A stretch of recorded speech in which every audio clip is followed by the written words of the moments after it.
This video will demonstrate how to properly configure drop-down menus found within the client record so that your organization-specific information can be captured.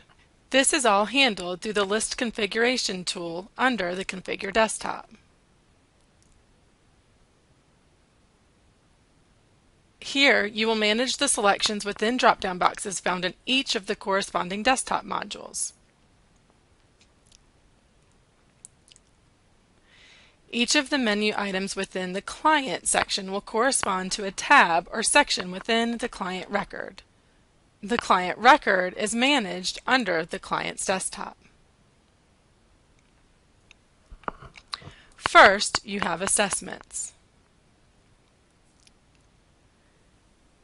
This is where all of the different types of assessments that will be tracked should be set up. Once it is established here, it is available for selection in the client record so that the date of the assessment can be entered, along with the score, due date, and recommendations. The assessment can also be uploaded. Tasks can be created to set alerts as reminders to renew the assessment. Simply click Add Assessment, key the description, and click Update.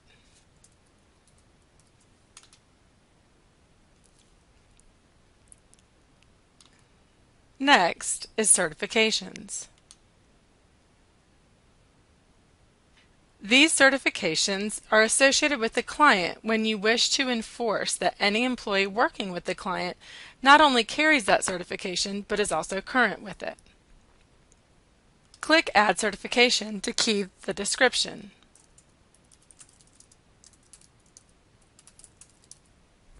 The Enable MAR checkbox is specific to the implementation of the Electronic Medication Administration Record, as we call EMAR. With this checked, the system will ensure that the employee's medication administration training or similar type of certification is valid and current before the administration of the medications can be documented under the MAR tab in the client record. All consents that will be tracked should be set up in this screen. Once it is established here, it is available for selection in the client record so that the expiration date of the consent can be entered, along with general comments about the consent. When the expiration date is entered, the system will then validate against that at the scheduling, notes, and billing sections, meaning a warning message will be thrown if the consent has expired for the service date being worked. The consent can also be uploaded. Tasks can also be created to set alerts as reminders to renew the consent. Next, the Contact Type drop-down should contain all pertinent types of contacts so that you can key in their basic contact information such as phone numbers, addresses, and other demographic info.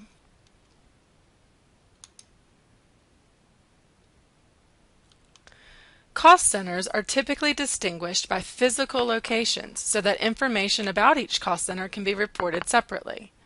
Cost centers are set up and established at the onset of implementation and should be determined by a collective group in your management team, as cost center is a valuable reporting criteria in every package: clinical, billing, payroll, and accounting. Each cost center will have a code, and the code is just a unique identifier for each one. The description of the cost center is what is visible in the drop-downs when assigning clients and employees respectively to their cost centers and when reporting. The state code is important for payroll purposes, mainly when you provide services in multiple states and therefore are using multiple state tax tables. When processing payroll, the system will ensure that the employee is assigned to a cost center that matches the state's tax tables.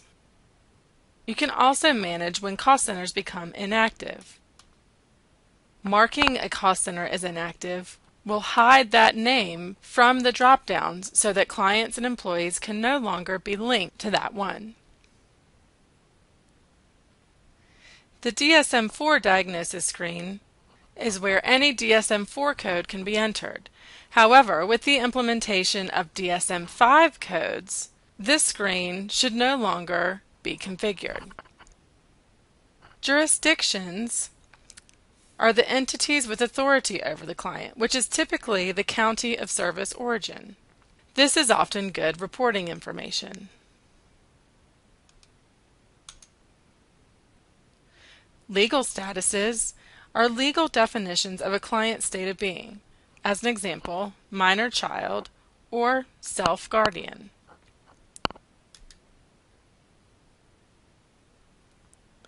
The LME is the local management entity or MCO governing services for the client. This is also good reporting information to understand how many clients are being served in your respective catchment areas.